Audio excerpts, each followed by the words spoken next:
Je suis pasteur d'abord. J'ai commencé comme pasteur au début. D'abord comme enseignant dans les écoles bibliques, ensuite comme prédicateur de l'évangile, ensuite comme pasteur. Et c'est plus tard parce que j'avais eu un problème personnel dans ma vie que j'ai été amené à faire les affaires. Donc les affaires sont arrivées un peu comme quelque chose de pas prémédité. Il y a des circonstances douloureuses de la vie qui me sont arrivées. Vous voulez bien savoir quoi? Je vivais avec une femme qui est partie pour un autre. Et cet homme touchait 700 000 francs CFA par mois, alors que moi j'étais un prédicateur qui vivait par la foi et qui pensait que bon, dans tous les cas, le royaume des cieux c'est extraordinaire et tout le bonheur on l'aura là-haut. Et donc quand j'ai vécu ce traumatisme personnel, ça a changé mes paradigmes mentaux. Les schémas avec lesquels je concevais la vie ont totalement changé. Alors c'est à partir de ce moment que j'ai pris, pas la décision, mais la résolution. Parce que là, on va traiter des affaires extrêmement profondes ce soir. J'ai pris la résolution dans mon âme intérieure de ne pas quitter la terre dans les mêmes conditions. C'est à partir de là que les choses ont commencé à changer. Et ça, c'était en 2002. Donc, la première affaire que j'ai montée est venue presque accidentellement. C'est-à-dire que quelqu'un est venu me voir et m'a proposé un restaurant à acheter, à vendre, bien à vendre. Comme j'étais quelqu'un qu'on connaissait avec une grande puissance de Dieu qui l'accompagnait quand il priait, la personne m'a demandé de prier pour que on puisse vendre son restaurant. Et quand la personne m'a expliqué les bénéfices que le restaurant faisait, c'était un chiffre d'affaires d'environ 225 000 francs CFA par jour, dans les conditions dans lesquelles j'étais, je trouvais que c'était une fortune que la personne avait entre sa main et que vendre cette fortune était une grave erreur. Et donc, j'ai prié avec la personne et j'ai eu dans mon cœur l'envie d'acheter ce restaurant. C'est comme ça que c'est arrivé. Je peux vous dire très sincèrement, ça n'a pas été un calcul préconçu, un schéma arrêté au départ. Non. Mais j'avais une résolution, une détermination intérieure de changer radicalement mon style de vie et d'améliorer l'environnement dans lequel je me trouvais. Et c'est ainsi donc que je me suis porté candidat pour l'acquisition de ce restaurant. Et comme j'avais reçu en même temps, j'avais crié pour une dame de distinction, son mari, sa famille, et ils m'avaient beaucoup estimé. Dans ces moments de mauvaise passe, ils m'ont envoyé de l'argent, ils m'ont dit, OK, nous on va te soutenir, fais-en ce que tu veux. Cependant, je ne pouvais plus acheter des instruments pour prêcher l'évangile. C'était impossible. Je ne pouvais plus prêcher l'évangile parce que dans le concept de l'évangile, une fois que ta femme t'a quitté, ça veut dire que tu n'as plus le droit de parler au nom de Dieu. Donc je faisais face à un problème sérieux, un dilemme par rapport à la perception que la société a des traumatismes que les gens peuvent vivre. Et de deux, comment est-ce qu'on rebondit quand on sort d'un traumatisme comme celui-là. C'est ainsi donc que face à l'opportunité, j'ai donc décidé d'acheter ce restaurant et de mettre en application certaines lois que j'enseignais déjà, que je prêchais déjà, mais que je n'avais pas vu se mettre en marche parce que simplement je n'étais pas dans les affaires. C'est ainsi que je suis entré dans les affaires en 2002, précisément en juin 2002. Et en 2007, je comptais activement déjà 1 milliard de francs CFA. En 5 ans. D'accord? Alors, maintenant, je vais vous dire que quand les gens ont commencé à me poser la question, me dire, bon, il faut que tu nous enseignes comment ces choses se sont passées. C'est à partir de ce moment que je suis rentré à moi-même. Et j'ai dit, il faut que je mette un schéma qui permette à tout le monde de pouvoir suivre le chemin qui m'a conduit à la richesse. C'est une chose que j'avoir de l'argent, c'est une autre chose que de connaître le chemin qui mène à l'argent. Et je vous garantis que celui qui connaît le chemin qui mène à l'argent est plus riche que celui qui a de l'argent sans connaître le chemin. Parce que l'argent, tu peux posséder et ça finit. J'ai vu dans mon expérience des personnes dilapider près de 4 milliards en 2 ans et être endettées après. Ça veut dire qu'avoir l'argent n'est pas tout. Il faut encore savoir gérer l'argent, savoir fructifier l'argent. Et on ne peut pas y arriver si on ne connaît pas le chemin qui mène à la fortune. Donc, l'enseignement que je vous apporte, je vous garantis, va créer une révolution dans votre vie. J'en suis extrêmement convaincu. Je vais le rendre si simple, si accessible.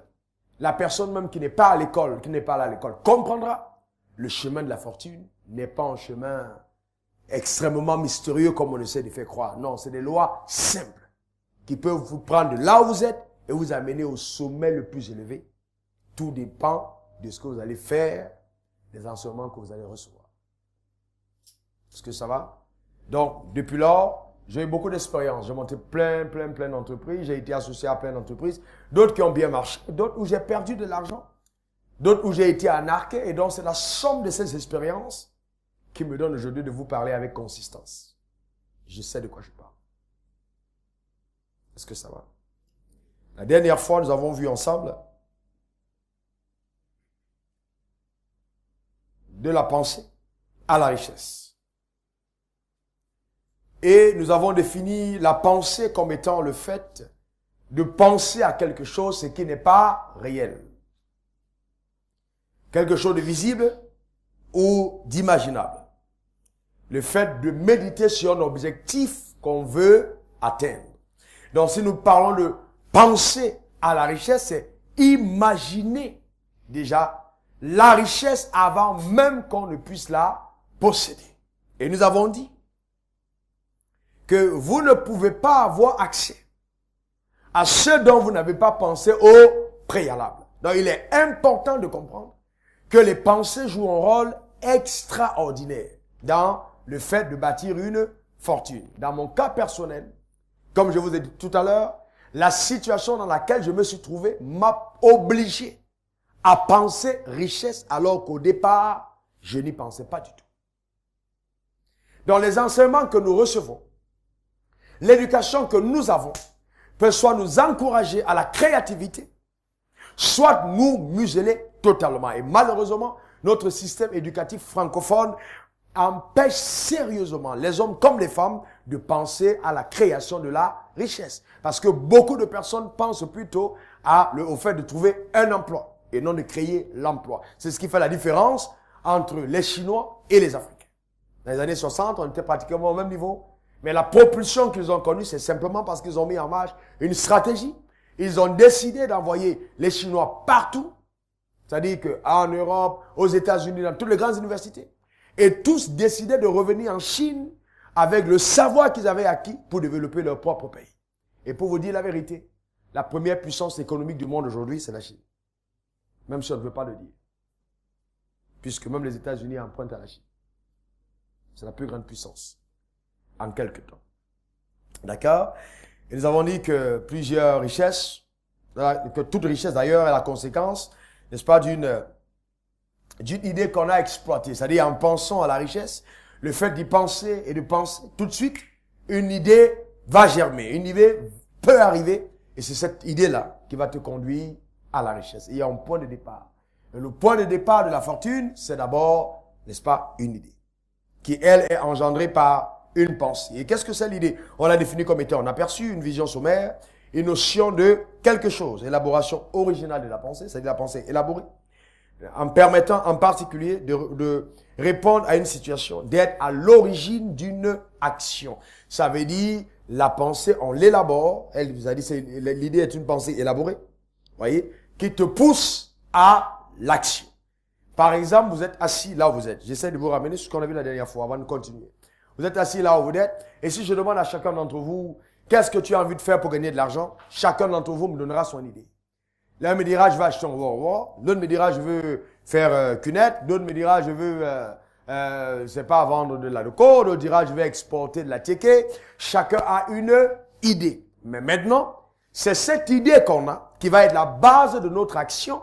Et c'est cette action qui va donc créer la richesse qu'on obtiendra. Mais dit comme ça paraît très facile. Nous allons aller en profondeur. Est-ce que ça vous convient? Donc, nous allons poursuivre certaines lois, parce que la dernière fois je l'ai enseigné, j'ai parlé de 3 types d'idées majeures. Je parlais des idées créatrices, et j'ai dit que l'idée créatrice exprime les choses auxquelles personne n'a pensé auparavant. J'ai parlé des idées innovantes, qui nous donnent d'améliorer l'existence. C'est-à-dire quelqu'un a déjà fait quelque chose, on améliore ce qu'il a fait, ça c'est innover dans un domaine précis. Et puis ensuite, les idées opportunes, elles naissent des opportunités qui nous viennent sur notre chemin. Et nous avons vu comment est-ce qu'on peut avoir des idées infaillibles qui te conduisent radicalement à la richesse. Nous avons dit qu'il y a plusieurs façons d'avoir des idées. Ceux qui étaient là peuvent me dire, qu'est-ce que quelqu'un a retenu? Comment on peut faire pour avoir une idée? Mon frère, tu étais là la dernière fois, je te reconnais si bien. Bon, ça va? Dis-moi, comment on fait pour avoir une idée? Ah, parce que je veux que vous soyez là et que vous puissiez... je vous permets de regarder même vos notes que vous aviez. Donnez-moi, comment on fait pour avoir une idée? Première source de l'idée, c'est quoi? Oui, c'est qui? Ceux qui étaient là, donnez-moi la réponse, c'est quoi? La première source d'une idée. Et une idée qui peut t'amener à la réussite. La première source. La première origine de cette idée. On a dit c'était quoi? C'était? Non. C'est vrai que la pensée engendre l'idée, mais l'idée vient de qui? Ça dit tu penses à quelque chose et puis paf, il y a comme une éclair. Un éclair qui descend en toi. Ça peut venir de qui? De Dieu, numéro un. D'accord? Et que donc, Dieu peut nous communiquer des idées. D'accord? Donc, on peut demander des idées à Dieu. Rester dans sa chambre et dire, Dieu, donne-moi une idée qui me permet de m'en sortir. Donc, Dieu est la première source, n'est-ce pas, des idées. On a dit aussi qu'on peut avoir les idées par quoi? D'autres? Par un mentor, côtoyer un mentor, les personnes qui nous ont précédés dans le domaine des affaires. Et qu'on pouvait justement avoir aussi des idées par eux, d'accord? Et que c'était les deux façons majeures dans lesquelles on pouvait avoir des idées. On a parlé de la gestion des idées, comment est-ce qu'on gère les idées. Et aujourd'hui, on va continuer. Sinon, on prendra beaucoup de temps alors qu'on n'en a pas trop. Ok, bon, nous allons revenir, premièrement, sur certaines lois que nous avions vues. Nous avons vu ensemble la dernière fois qu'il était important de déclencher la loi de l'identification. Donc voilà, l'identification, il est important d'identifier. Premièrement, le domaine dans lequel je veux me déployer. C'est très important d'identifier clairement. Et identifier aussi le potentiel en notre possession. C'est-à-dire, je veux vendre des arachides. J'ai identifié le secteur. Quel est le potentiel en ma possession? Qu'est-ce que j'ai qui peut me permettre justement de me lancer dans ce domaine précis? Et l'identification te permet non simplement d'identifier ce que tu as, mais aussi ce que tu n'as pas. Parce qu'il faut justement en être conscient. Il y a des choses qui te manquent. Il faut bien les identifier aussi. Nous avons dit que l'identification va permettre une bonne évaluation de la situation. Nous avons pris l'exemple dans la Bible de cette femme qui avait eu son enfant qui devait être amené en esclavage, ses enfants, et puis elle a crié à un prophète en disant, prophète, j'ai besoin d'aide. Il faut que tu viennes à mon secours. Et quand il est venu, il lui a posé la question, qu'est-ce que tu as à la maison? Et nous avons dit que posant cette question, il essayait de faire une seule chose, déclencher dans cette femme la loi de l'identification. Malheureusement, beaucoup d'entre nous n'arrivons pas à identifier ce que nous avons.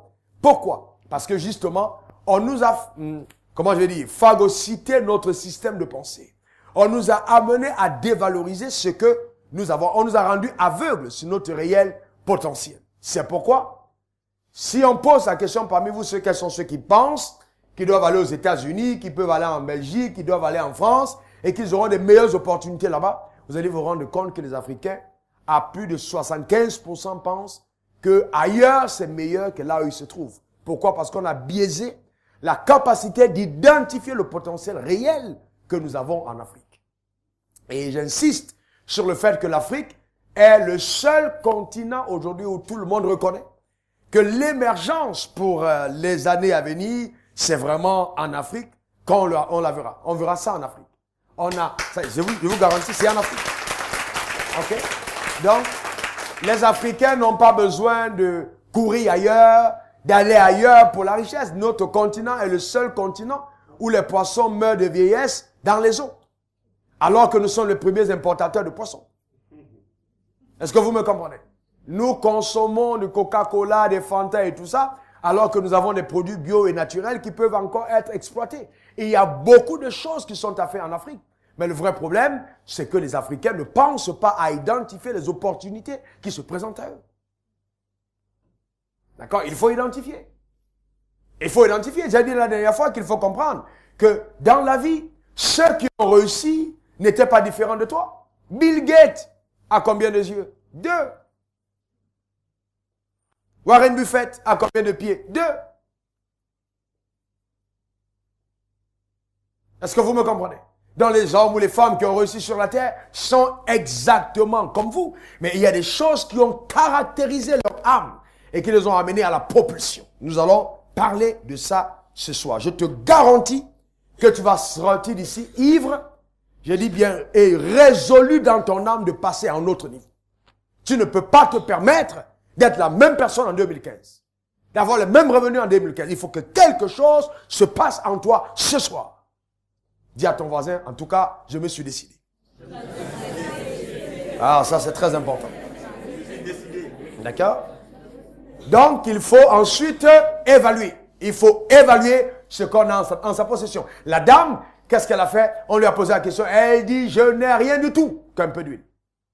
Mais nous avons vu comment avec le peu d'huile qu'elle appelait rien du tout, la richesse a été créée. Pourquoi? Parce que ce coach qui était cet homme de Dieu auprès de la femme lui a enseigné certaines clés, certaines lois qui ont changé radicalement son histoire.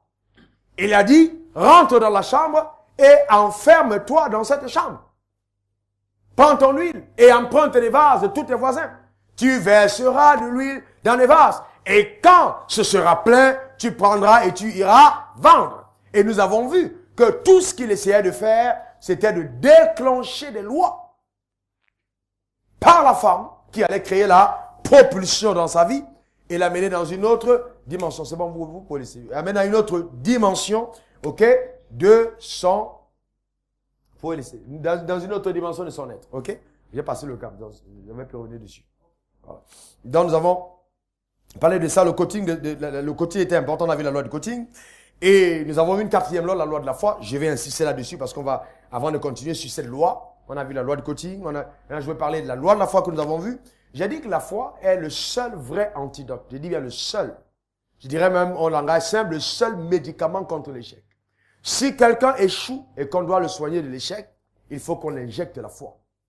Quand la foi arrive, l'échec disparaît. Vous ne pouvez pas avoir la foi et demeurer dans l'échec.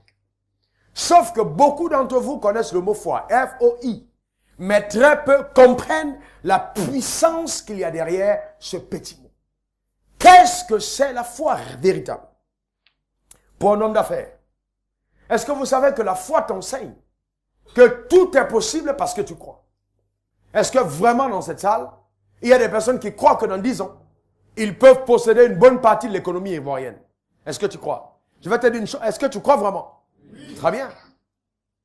Très bien. Et c'est pour ça que certains d'entre vous avaient accepté de payer une partie de prix parce que vous croyez. Oui. Il est important d'abord de comprendre que la foi joue un rôle capital. Alors, comment est-ce qu'on déclenche véritablement la loi de la foi? Parce que quand vous avez la foi en vous-même, la foi en votre projet, quand vous avez la foi en Dieu par rapport à ce que vous faites, vous ne pouvez pas rester dans l'échec. C'est pas possible. Mais comment est-ce que cette foi opère véritablement? L'être humain est un être tripartite. 3 dimensions. D'accord? Vous voyez cet homme? Il a 3 dimensions. Mais la dimension que vous voyez est une dimension physique. C'est-à-dire, il est physiquement devant vous. Vous le voyez? D'accord? Mais en lui, il y a 2 autres dimensions qui ne sont pas visibles. La richesse n'a rien à voir. Quand on parle de création de richesse, ça n'a rien à voir avec l'extérieur. Rien du tout. Tu peux être blanc, tu peux être noir, tu peux être métis, tu peux être gros, tu peux être mince. Ça ne compte pas du tout. Ce qui compte, ce sont les 2 autres dimensions intérieures que tu ne vois pas. La deuxième dimension de l'homme, c'est son âme. D'accord? Ton âme, à l'intérieur. Là, c'est le, comment je vais dire en mot simple, c'est le moteur, même dans lequel toutes tes pensées, tes décisions, tout ce que tu connais est stocké. C'est comme une boîte noire pour une voiture. À l'intérieur. Toutes les données de ton être sont stockées dans ton âme. Si tu as été violé très jeune, tu as été maltraité très jeune, tu as été vécu dans le complexe très jeune, c'est au niveau de ton âme que sont imprimées toutes les données de ton être. C'est pour ça que quand vous rencontrez des gens, vous trouvez des gens courageux, vous trouvez des gens timides, vous trouvez des gens apeurés, vous trouvez des gens frustrés, épanouis, tout ça c'est au niveau de l'âme, à l'intérieur de l'homme. Je ne sais pas si vous me comprenez, chacun d'entre vous. D'accord? Et cette partie intérieure qu'on appelle âme peut subir des modifications réelles. Aujourd'hui, avec la science, les gens peuvent changer leur nez, peuvent changer leurs yeux, peuvent changer leurs cheveux et tout ça. Mais au niveau de l'âme, il y a aussi une possibilité de modification intérieure. Tu peux changer totalement le profil de ton âme. Par les informations que tu obtiens, tu peux tout changer à l'intérieur. Est-ce que vous êtes avec moi? D'accord? Donc, quelqu'un, tu restes à une minute, s'il te plaît. Quelqu'un à qui on a dit, tu ne réussiras jamais dans la vie, tu ne seras jamais rien. Les sorciers de ton village vont te faire échouer. C'est au niveau de son âme que sont stockées toutes les informations. Donc, chaque fois qu'il fait face à une affaire, l'âme va communiquer à son être, à sa personne, ces informations par le processus du subconscient ou du conscient. Ça veut dire, ça peut être des informations que tu entends de toi-même, ou alors même tu ne sais même pas, mais il y a quelque chose à l'intérieur de toi qui ne fait que te dire que tu ne réussiras jamais. C'est au niveau de ton âme. Mais tu peux changer, tu peux modifier les informations imprimées dans ton âme. Et la troisième dimension, c'est notre esprit, qui lui est en communion avec le monde des esprits. Je vais plus loin. Vous ne pouvez pas atteindre une certaine dimension de richesse sur la terre tant que vous n'êtes pas allé chercher des alliances avec le monde invisible qui gouverne le visible. Soit vous allez avec le diable, c'est-à-dire vous allez faire des pactes pour atteindre un certain niveau. Je ne parle pas d'avoir un revenu de 1-2 millions par jour, par mois, ça c'est pas de ça que je parle. Je parle de gagner de l'argent comme vous voulez gagner de l'argent. Il faut avoir un pacte, soit alors tu vas aller en connexion avec une autre sphère spirituelle qui est la sphère divine. Et il y a deux maîtres qui gouvernent l'univers. Il y a premièrement Dieu, ensuite vous avez le diable. Le diable vient avec ses loges. En certains d'entre vous, il y a des loges dont je expressément taire le nom, qui viennent vous dire, on va vous recruter, si vous êtes là, vous aurez des contacts, vous aurez des relations, on va vous nommer, vous aurez ci, vous aurez de l'argent, vous aurez ci, on essaie de vous recruter. En fait, ça, c'est vous coopter avec le monde satanique et diabolique. D'accord? Mais les conséquences sont terribles, parce que tu cèdes ton âme à l'influence du monde satanique. Maintenant, tu peux décider en disant, je veux amener mon âme à être en alliance avec le monde divin, avec Dieu le Créateur. Et ça, tu n'as pas besoin d'être dans une église pour faire ça. Tu as besoin d'être dans ta chambre tout seul. Et de dire, Dieu, créateur du ciel et de la terre. Je crois que j'existe parce que tu m'as créé. Tu peux t'asseoir, merci beaucoup. Parce que tu m'as créé, je veux contracter une alliance avec toi et avoir de l'argent sur la terre et servir tes intérêts sur la terre maison. Vous permettez que je vous fasse un petit commentaire? Vous savez pourquoi est-ce que les Africains sont comme ils sont? C'est parce qu'ils sont comme ils sont. Voilà, je vais vous détendre un peu. Est-ce que vous pensez que c'est Dieu qui a créé les plantes? Quels sont ceux qui le croient? Vous pensez que Dieu a créé les animaux? Vous pensez vraiment que quand un animal meurt, ça fait quelque chose à Dieu? Ça fait quelque chose à Dieu? Est-ce que vous pensez que quand la forêt est détruite, les arbres sont abattus sauvagement, Dieu a de la peine? Qui croit que Dieu a de la peine? Très bien. Mais est-ce que vous avez déjà vu un Africain se préoccuper de ces choses-là? Vous savez pourquoi? Parce qu'en fait, l'Africain a une seule préoccupation, c'est ce qui va aller dans son ventre. Oui. Et ça, ça change tout. Et ça, c'est pour ça que je veux te poser la question. Quelle est la raison pour laquelle tu veux être riche? Vous allez vous rendre compte que bien que nous disons que les Blancs, ils sont païens, ils ne prient pas, athées et tout, mais vous allez voir un couple blanc quitter, aller au Congo, s'occuper des singes qui sont en voie de disparition, léguer leur fortune pour préserver des perroquets qui sont en train de disparaître, pour rechercher à trouver des médicaments pour soigner les gens qui sont en train de mourir, des chikungunya en Afrique, des trucs comme ça et tout. Mais est-ce que vous avez un jour trouvé un Africain en train de faire une chose pareille? Jamais. Vous savez pourquoi? Parce que l'Africain pense mal. Quand l'Africain veut gagner de l'argent, il ne pense qu'à lui.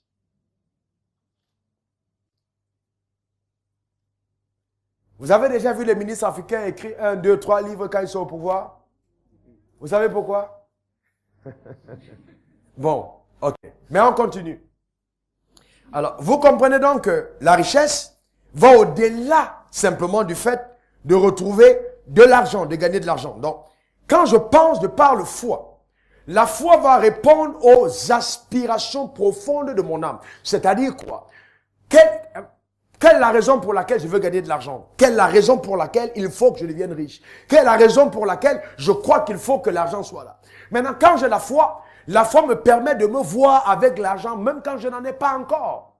Vous ne pouvez pas, je dis bien, pouvez pas obtenir l'argent physiquement tant que vous ne l'avez pas encore obtenu mentalement. Ça commence par un processus mental. Tu dors, tu te vois riche. Tu te lèves, tu te vois riche. Tu t'habilles, tu te vois riche. Tu prends le wara, tu te vois riche. Ça commence comme une folie intérieure, une révolte intérieure. C'est ça la foi. Tu as confiance. Pendant que vous asseyez au Garbadrome et tu manges avec tes amis, tu essaies de parler en disant d'ici 2 ans, je vous inviterai à de grands restaurants, je paierai la facture à 250 000 parce que moi je deviendrai riche. C'est ça justement la foi. Est-ce que vous me comprenez? Donc si vous dites que vous croyez en votre avenir, vous croyez en votre futur, la foi là doit être vue dans votre homme intérieur. Je me rappelle quand j'étais en 1996, je touchais à cette époque 25 000 francs CFA, je divisais mon salaire par 2. Et je donnais la moitié à mes propres collaborateurs. Et ils m'appelaient tous l'homme riche. À 25 000 francs CFA de salaire. Vous comprenez, la foi appelle les choses qui ne sont pas comme si elles étaient. Quels sont ceux parmi vous qui peuvent sortir ici aujourd'hui et dire je suis riche? Même si tu dors dans un entrée couché, même si tu n'as pas de maison, est-ce que tu peux commencer à croire dans ton homme intérieur que la richesse a commencé? Est-ce que vous me comprenez? Je vais vous dire une chose. Si vous n'avez pas cette audace, allez à ce niveau-là, vous n'êtes pas prêt pour la suite. Je vous garantis. Vous allez faire des séminaires et des séminaires et des séminaires, mais rien ne va se passer. Il faut un déclic dans ton homme intérieur. Quelque chose qui vient secouer ton âme. Et tu te dis, à partir de ce jour, quel que soit ce qui arrive, je vais avoir accès à la richesse.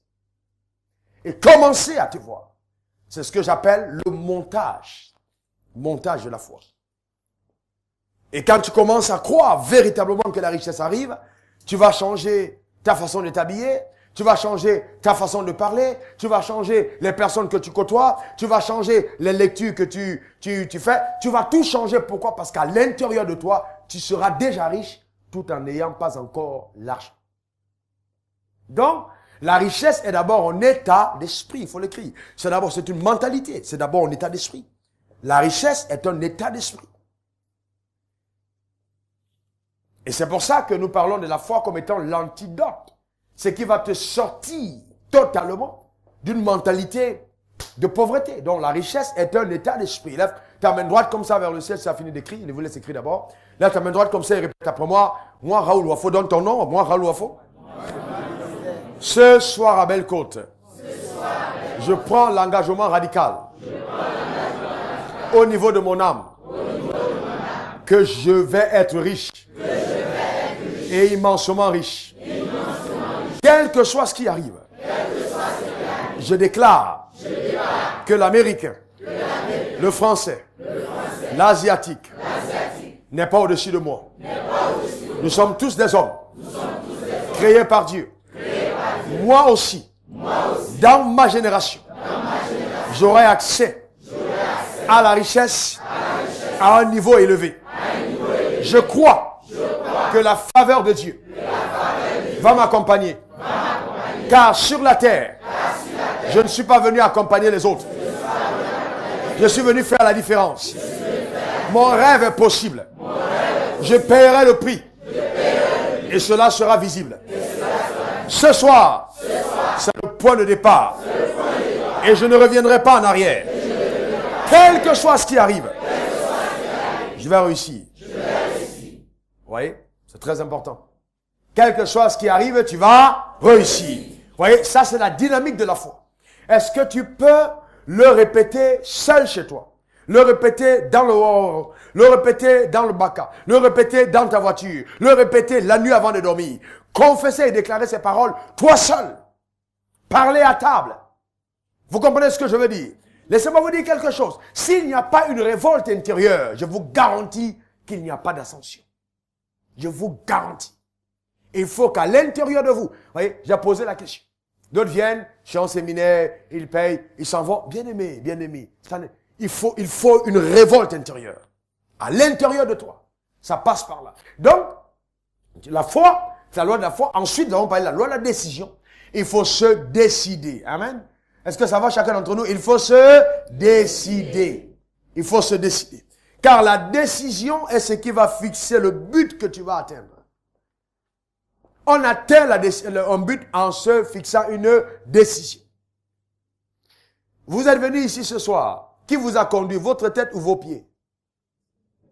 Je vous pose la question. Non, répondez intelligemment. Vous êtes venu ce soir, ici. Qui vous a conduit ici, votre tête ou vos pieds? Mon frère, qui t'a conduit ici? Très bien. Et toi, c'est quoi? C'est ta tête. Quels sont ceux qui sont venus ici par leurs pieds? Toi, ce sont tes pieds qui t'ont conduit. Alors, vous vous rendez compte que, est-ce que vous avez déjà vu les pieds aller en arrière, alors que la tête va en avant? D'accord? Mais en fait, qui fait le pas? C'est le pied. Mais qui ordonne le pas? C'est la tête. Donc, c'est la tête qui décide l'action du pied. C'est la même chose pour la richesse. C'est la même chose. C'est la même chose. C'est la même chose. Vous ne faites pas un pas vers la fortune tant que votre tête n'a pas décidé. C'est la même chose. Donc, vous fixez le but à atteindre. Vous avez un but clairement établi. D'accord? Et cette décision doit être fondée sur le fait, personnellement, je serai riche. Et puis, ajouter la raison pour laquelle vous devez être riche. Il faut savoir pourquoi. Pour être différemment riche. Ok? Alors, maintenant, je vous donne, là, on va maintenant en eau profonde. On va en eau profonde. 5 choses à faire avant d'agir. 5 choses que chacun d'entre vous doit toujours faire avant d'agir. Numéro 1. Déterminer l'alliance sur laquelle je me tiens pour agir. D'accord? L'alliance. En politique, on dira toujours, quand on te voit, on dit qui est ton mentor, qui est avec toi, quels sont ceux qui sont derrière toi. Avant d'agir, tu dois déterminer qui te soutient derrière. C'est ça que je parle d'alliance. Qui est derrière toi? D'accord? C'est très important. Quelqu'un me dira, moi je connais personne. Alors je vais te dire, je vais t'inviter vers quelqu'un qui va te recevoir sans tenir compte de là où tu viens. Tu peux aller chercher à faire une alliance avec Dieu. Il te soutiendra sans te demander quoi que ce soit. Et il faut savoir qui est derrière toi. Première chose. Le monde des affaires est un monde cruel. C'est un monde de guerre. Et si vous ne vous amusez à être seul, vous pouvez laisser votre vie dans le monde des affaires. Je ne peux pas vous dire combien de fois j'ai risqué ma vie tangiblement 2 fois dans le monde des affaires. La première fois, c'était un envoûtement mystique. On a pris une tête de chèvre, on est allé mettre dans un tombeau, on a enfermé, on a mis mon nom dedans et j'étais en train d'étouffer dans ma chambre. Heureusement que je suis un homme de Dieu et que je connais le monde spirituel.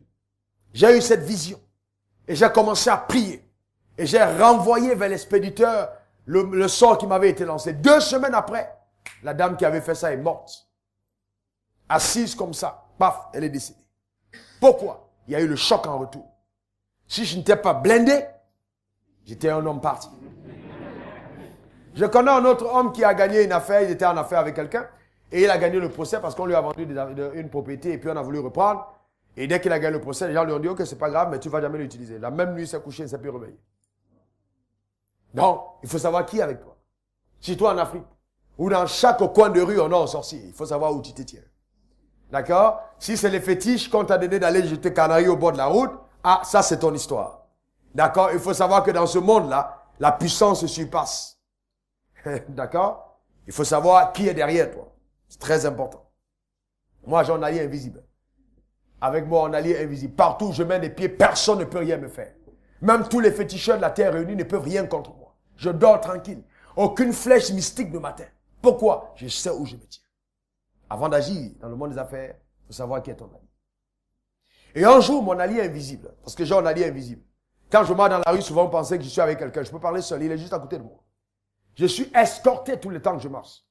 Pas simplement avec des hommes armés physiques, mais escorté des gens invisibles qui marchent à mes côtés. Est-ce que vous me comprenez? Je suis en train de vous parler des choses profondes. Il ne faut pas qu'à la prochaine fête de Noël, qu'on mette ton nom sur la liste de ce que les sorciers vont manger la nuit. Dis à ton voisin, ça ne m'arrivera pas. Ça, c'est pas pour moi. Amen. Voilà. C'est très important. Il faut savoir où tu te tiens, d'accord? C'est important. La deuxième fois, on a envoyé des gens physiques. Des gendarmes venus me prendre. C'était une affaire de café cacao. Me prendre, m'a levé au bureau pour aller m'assassiner dans la forêt du Banco. Mais sur le chemin, mon allié invisible a intervenu. Les gendarmes ont voulu maintenant s'entretuer entre eux. Et ils m'ont laissé. Pourquoi? À cause de mon allié invisible. Et un jour, mon allié invisible m'a dit, mon fils, je veux que tu saches une chose. Apprends à découvrir tes limites. Et apprends à connaître mon infaillible fidélité. Tu vas réussir dans tout ce que tu fais. Je reprends et dis, découvre tes limites et connais mon infaillible fidélité. Tu vas réussir dans tout ce que tu fais. Donc, la deuxième chose à faire, c'est d'apprendre à découvrir ses limites. Ne vous trompez pas, vous avez des limites. D'accord? Ces faiblesses, identifiez-les. Tes limites, là où tu es limité, là où tu es faible, identifie clairement tes faiblesses. Il faut identifier. D'accord? Est-ce que vous me comprenez? Il faut les identifier clairement. Est-ce que c'est l'éducation? Est-ce que c'est la connaissance du business? Parce que vous pouvez être appelé à faire une affaire, mais vous ne savez même pas exactement ce qui se passe là-dedans. Vous pouvez avoir une idée. Par exemple, pour exporter l'anacade, mais vous ne connaissez pas ce que c'est que le secteur. Reconnaissez que c'est une faiblesse de ne pas connaître le secteur dans lequel on va agir. Et écoutez-moi bien, vous pouvez ne pas connaître un secteur, mais faire fortune dans ce secteur. Est-ce que vous me comprenez? Je vais vous expliquer comment. Donc, connaître ses faiblesses, ça peut être la locution. Tu peux être quelqu'un qui ne parle pas bien français, tu parles que baoulé, tu parles kani, tu parles mal français. Tu es dans un environnement où les gens parlent français. C'est un handicap. Comment est-ce que tu le suis moi dans les affaires? Ça, c'est très important. Tu apprends au niveau d'éducation. Et peut-être même tu ne sais pas convaincre. Tu ne sais pas convaincre. Moi, j'ai vu des gens avec des grands projets.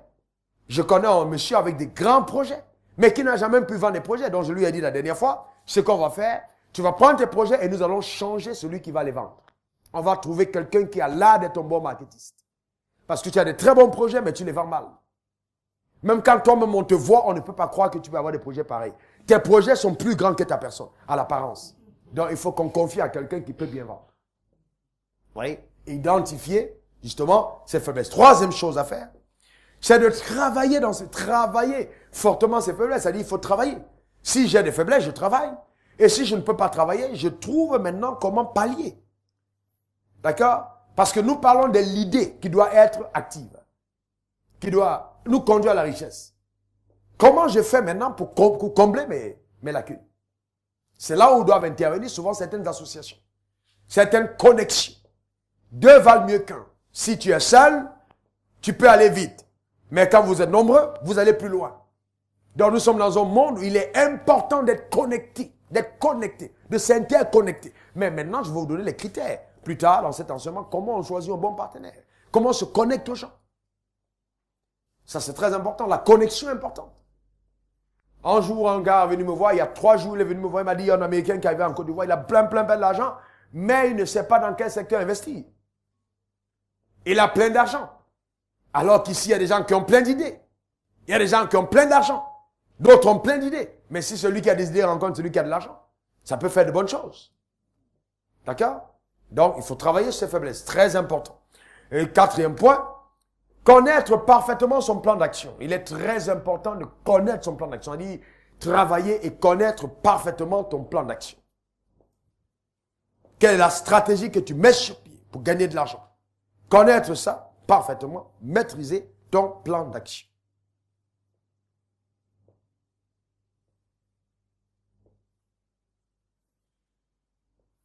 Et puis, 5e point,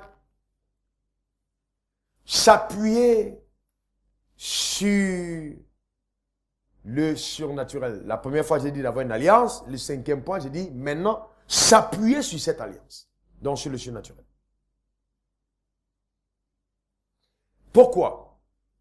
Parce que quand vous appuyez sur le surnaturel, vous avez ce que vous faites, vous maîtrisez des facteurs invisibles, des facteurs qui ne sont pas matériels, c'est-à-dire immatériels, et ça va générer en vous la paix intérieure, vous voyez, qui est très indispensable pour pouvoir être très productif. D'accord? Ne pas tout le temps avoir peur, par exemple. Parce que quand vous appuyez sur l'invisible, vous n'avez pas peur. Si vous savez, si on vous dit qu'à votre porte, Dieu est là, vous n'avez plus peur. Est-ce que vous me comprenez? Vous n'êtes pas intimidé non plus. D'accord? C'est très, très important de vous appuyer maintenant dessus. OK? Et maintenant, 5 choses qui vont paralyser vos actions. On a pris 5 choses qu'il faut faire. Alors, 5 choses qui paralysent l'action, qui empêchent d'agir. Premièrement, l'indécision. Vous êtes indécis. Indécis. D'accord? J'ai dit indécision. Ça paralyse l'action. Vous êtes indécis. Vous avez 3 affaires à faire, mais vous ne savez plus par où commencer. Vous voulez commencer par le nord, ensuite commencer par le sud. Vous voulez commencer par la Tchéquée, ensuite vous dites non, il faut que je commence par exemple, vendre le poisson. Vous êtes indécis. L'indécision paralyse l'action. Il faut se décider. D'accord? Est-ce que ça va pour chacun d'entre nous? Il faut se décider. Ensuite, la peur d'échouer. La peur d'échouer. Beaucoup d'entre vous ici avaient peur d'échouer. Vous avez votre argent, vous dites, et si ça ne marche pas? N'oubliez jamais que si vous ne prenez pas de risque, vous n'avez pas de gain. On ne peut pas gagner sans risquer. Est-ce que ça va? Donc, les affaires, c'est risqué. Vous ne pouvez pas gagner sans risquer. Il faut donc ne pas avoir peur d'échouer. Et toutes les grandes réussites ont un passé d'échec. Ça, vous ne pouvez pas voir quelqu'un qui vous dit j'ai réussi s'il n'a pas échoué au départ. Ou quelque part. D'accord? On passe tous par là. Donc, n'ayez pas peur. La troisième chose qui peut paralyser l'action. Regardez au mauvais exemple. Il y a des personnes qui regardent au mauvais exemple. Ok, ouais, d'accord. Je vais importer des voitures, mais je connais tel, il a importé des voitures, il a échoué. Donc, dès que vous commencez à regarder au mauvais exemple, vous ne pouvez plus agir. Vous êtes paralysé. D'accord? Parce que les mauvais exemples paralysent. Vous avez l'impression que ça ne marchera pas parce que avec l'autre, ça n'a pas marché. Donc, il faut faire attention à ça aussi. Regardez au mauvais exemple. Quatrième chose qui paralyse l'action, trouver des excuses. Vous trouvez des excuses. D'accord? Non, vous essayez de trouver des excuses. Non, c'est la saison de pluie, il pleut trop, je ne peux pas me lancer maintenant. Et puis après, la saison 16, non, il fait trop chaud, je ne peux pas commencer maintenant. Vous trouvez toujours une excuse. Il y a des gens qui sont comme ça, ils ont toujours une excuse. Toujours une excuse. Oh, mais non, pourquoi tu n'étais pas là? Non, je me suis levé, j'avais un peu mal au dos. Non, vous êtes toujours une excuse. D'accord? Vous voyez, vous devez apprendre à ne pas trouver d'excuses. Est-ce que ça va pour chacun d'entre nous? Il ne faut pas trouver d'excuses. Et cinquième point, ne vous comparez pas aux personnes inférieures à vous. Quand vous comparez aux personnes inférieures à vous, vous êtes paralysé dans votre action. Ne vous comparez pas aux gens inférieurs. Ça paralyse et muselle votre action. Est-ce que ça va? Ça va pour chacun d'entre nous? Très bien. Donc, ça c'est la première partie. Est-ce qu'on peut continuer maintenant? Voilà, très bien. Bon, on prend notre deuxième enseignement. Ça va, vous pensez que ça vous apporte quelque chose? Alors, je vais parler maintenant en 7e loi, après c'est de l'action. Je vais parler de la loi de la persévérance. Et c'est là où ça va guérir certaines personnes parmi nous dans notre homme intérieur. La loi de la persévérance.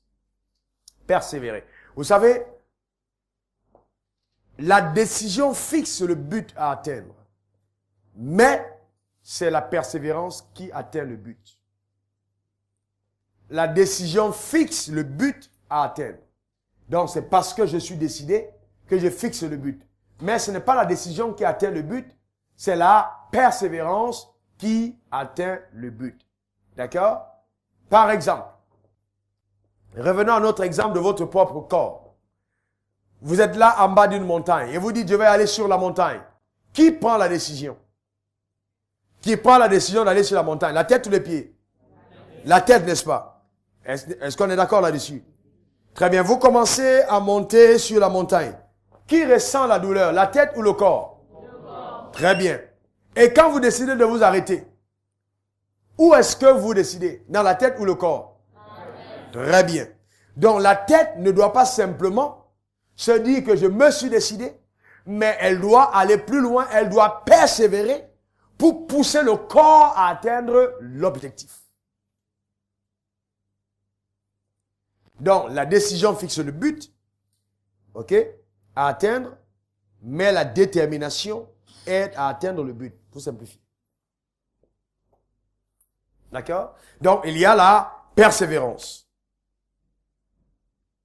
Et vous savez que la persévérance engage votre volonté personnelle, la volonté personnelle. Le vrai problème, bien aimé, le vrai problème, c'est que beaucoup d'entre vous n'avez pas la volonté. Vous n'avez vraiment pas la volonté. Votre volonté est vacillante. Vous voulez la chose lundi Et puis mardi, vous voulez autre chose. Et puis après, vous voulez encore en janvier. Après, vous allez en mars. Non, non, non, non, non. Vous prenez une décision aujourd'hui. Là, on est en janvier, en février. Non, non, non, c'est clair. Je veux gagner de l'argent. Je veux me lancer. Mais après, certains d'entre vous, on va vous rencontrer quelque part, peut-être à Sokosé. Ah, comment tu vas, mon frère? Qu'en est-il? Oh, tu sais, vraiment, finalement, j'ai changé d'avis. Je suis... Voilà. Pourquoi? Parce qu'on n'est pas persévérant. D'accord? C'est très important d'être persévérant. Donc, il s'engage ta volonté. Il faut être quelqu'un d'extrêmement volontaire. D'accord? Et ça te pousse justement dans le couloir de l'action, même face aux moments difficiles. Parce que vous devez comprendre que le monde des affaires est un monde vraiment un monde difficile. Il faut que vous le sachiez. C'est difficile. On ne gagne pas l'argent facilement. Sinon, tout le monde serait multimilliardaire. On ne gagne pas l'argent facilement. D'accord? Et l'argent même n'aime pas aller chez des gens qui ne sont pas persévérants. C'est comme si avant que l'argent arrive chez toi, l'argent te teste pour voir si toi-même tu mérites l'avoir. Donc, il faut être persévérant. Les hommes qui ont gagné de l'argent sont tous passés par des coups terribles. Ils ont eu tous de grandes opportunités de se décourager. Mais ils ont été persévérants. La persévérance. D'accord? La persévérance. Donc, cette capacité d'endurer, même quand les choses vont mal. D'accord? Et qu'est-ce qui va déclencher en toi? Qu'est-ce qui va déclencher en toi vraiment l'envie de persévérer? Premièrement, il y a la haine de la pauvreté. Vous ne pouvez pas persévérer sur le chemin de la richesse si vous aimez la pauvreté. Celui qui aime la pauvreté ne persévère pas pour gagner de l'argent. N'oubliez pas, bien-aimés, quelque chose pour vous aider. Celui qui n'a rien n'est rien. Donc, si tu as envie de quitter la terre en n'étant rien, alors ne fais rien. Mais, une fois que vous avez accès à la richesse, votre identité change. Le respect que les gens vous accordent change. Votre dignité change. Votre rayonnement change. Votre épanouissement change. Et vous changez les choses autour de vous. Vous n'avez pas envie de ça? D'améliorer le style de vie de vos parents, de vos amis, d'être en bénédiction à vos pasteurs, d'aider à construire des hôpitaux. Vous n'avez pas besoin de ça. Vous ne trouvez pas ça noble de quitter la terre en laissant une trace visible, une marque palpable de votre passage? Non, mais alors, si vous avez envie d'y arriver, il faut faire quelque chose. C'est ça la persévérance. Ah non, tu sais pas, Rolofo, tu sais pas ce que moi j'ai enduré. Moi, vraiment, non, je suis passé par des choses incroyables, donc vraiment, à cause de ça, vraiment, les affaires, ça m'intéresse plus. Bon, écoute. Non. Même Dieu, ton créateur, est passé par des choses terribles. Il n'y a personne dans cet univers qui n'a pas connu des problèmes. Mais il faut persévérer. D'accord? Et ensuite, il faut aussi, pour persévérer, il faut avoir un désir profond d'atteindre tes objectifs personnels. Un désir profond. Vraiment, j'ai dit un désir profond. J'ai dit très profond d'atteindre tes objectifs personnels et passer à un autre niveau dans ta vie. J'ai toujours désiré profondément. Désiré très profondément. Être une bénédiction pour les gens autour de moi. J'ai rêvé pendant de multiples années. Être à même de dire, ok, je signe un chèque, 100 millions pour dire, on va faire ci pour les pauvres. On va faire ça pour l'église. Ça a toujours été dans mon cœur. Acheter une voiture pour donner à quelqu'un. J'ai rêvé de ces objectifs pendant longtemps. Et je disais toujours à mon Dieu, si tu me donnes de l'argent, voici ce que je vais faire. Voici ce que j'ai envie de faire. Est-ce que ça va? Donc, la satisfaction qu'on a de la vie, c'est atteindre les objectifs qu'on s'est fixés. C'est un état jouissif incroyable. Ça produit un bonheur incommensurable. Réussir à atteindre ses objectifs secrets. D'accord? Ça devient justement le sens de notre vision. Pourquoi est-ce que je veux faire tout ce que je fais? Combien parmi vous portent 2 paires de chaussures en même temps? Combien portent 2 chemises en même temps? Ou 2 costumes en même temps? Vous ne pouvez pas seulement chercher à gagner de l'argent juste pour vous habiller. Même si vous avez 10 maisons, combien de maisons vous dormez en même temps? Une seule. Donc les objectifs personnels doivent être vraiment remis de côté, il y a d'autres objectifs plus nobles qui doivent pousser votre état de persévérance. Et quand vous avez des objectifs comme ceux-là, même le ciel est avec vous. Il faut bien qu'on ait des personnes qui se lèvent et qui disent « Je vais faire la différence dans ma société. Je vais marquer ma génération. Je vais laisser un impact. » Et je vais vous dire quelque chose. Je me lève le matin, je me regarde dans le miroir et je dis « Raoul Wafo, tu es un bonheur ambulant dans ta génération. » Je me parle à moi-même. Tu ne vas pas abandonner. Quels que soient les obstacles, tu continueras toujours de foncer. Tu es plus que vainqueur. Ceux qui en veulent à toi vont tomber à ta place. Il faut être persévérant dans l'âme. Parce que les gens auront tendance et les circonstances à te décourager. Vous savez, quand j'ai commencé les affaires, après le restaurant, j'ai eu plein d'autres activités qui sont venues. Je fais le café cacao. Après le café cacao, je me suis lancé dans la production artistique. Et à la production artistique, j'ai perdu de l'argent. Ok, j'ai été en contact des gens qui m'ont doublé. Mais c'était pas si grave que ça. J'ai perdu après de l'argent dans les maisons de placement. Beaucoup d'argent. Au point où j'ai vendu ma propre voiture. Ma femme a vendu sa voiture. À cause des dettes qu'il fallait régler. J'étais à pied. Je prenais le Warren. Authentique histoire. Mais ça n'a pas changé ma ténacité. Ce n'est pas parce que j'ai un problème que c'est un problème. Vous devez avoir l'âme du gagneur. Est-ce que vous me comprenez? L'âme du gagneur, vous devez avoir ça à l'intérieur de vous. Une âme qui gagne, qui n'accepte pas la défaite, qui ne prend pas non comme réponse. Quand j'ai besoin de quelque chose, je ne demande pas à mon corps son avis. Quand j'entre dans un bureau, je ne dis pas, je ne sors pas avec non. Je fais tout pour obtenir oui. C'est ça la persévérance. Un jour, je devais te donner un conteneur. Et je suis allé habillé en digne, comme mon frère. Et je suis entré dans le bureau je voulais voir le directeur du port. Et non, la secrétaire m'a chassé. Elle m'a vraiment chassé. Ça dit que mépriser et chasser. Donc, mais comme moi je prie quand je fais mes affaires, je suis rentré prier. J'ai dit, Dieu, j'arrive pas à comprendre pourquoi cette dame me chasse. J'ai commencé à prier, Dieu m'a dit, change-toi. Ta façon de te présenter n'était pas, ça n'honore pas ta personne. J'ai mis un costume, j'ai mis une cravate, je me suis parfumé, j'ai pris un sac. Et j'ai pris quelqu'un qui portait mon sac. On est reparti dans la même salle. C'est ça la persévérance. Est-ce que vous me comprenez? Est-ce que vous êtes... Donc ce n'est pas la persévérance dans la bêtise. Persévérer en changeant de stratégie. Si telle stratégie n'a pas marché, utilisez une autre. Pour qu'elle ça marche. Vous me comprenez? Quand on est arrivé, je suis arrivé au bureau, vous savez, dès que j'ai ouvert la porte, la secrétaire m'a vu, j'ai foncé vers elle, j'ai changé. J'ai dit, bonjour madame, comment ça va? Ça va super bien? Elle dit, oui monsieur, ça va bien, elle a commencé à sourire. J'ai dit, ton patron, il est là? Vous voyez, en disant, il est là, je n'ai même pas attendu qu'elle me dise oui. Pourquoi? Parce qu'un homme qui a de l'assurance n'attend pas. Il y a une manière d'agir. J'ai commencé à entrer comme cette personne. Voilà. Et ce qui était le plus étonnant, c'est que je suis entré, le gars qui portait mon sac était un autre pasteur. Je lui ai dit de jouer ce rôle-là. Il a pris mon sac derrière. Donc quand j'ouvre le bureau, j'ai dit bien directeur du port, de la douane. Je suis entré, il était assis, il y a une distance d'à peu près 7 mètres avant son bureau. J'ai commencé à dire, ah, monsieur le directeur général, comment ça va? Et puis j'ai appelé son nom.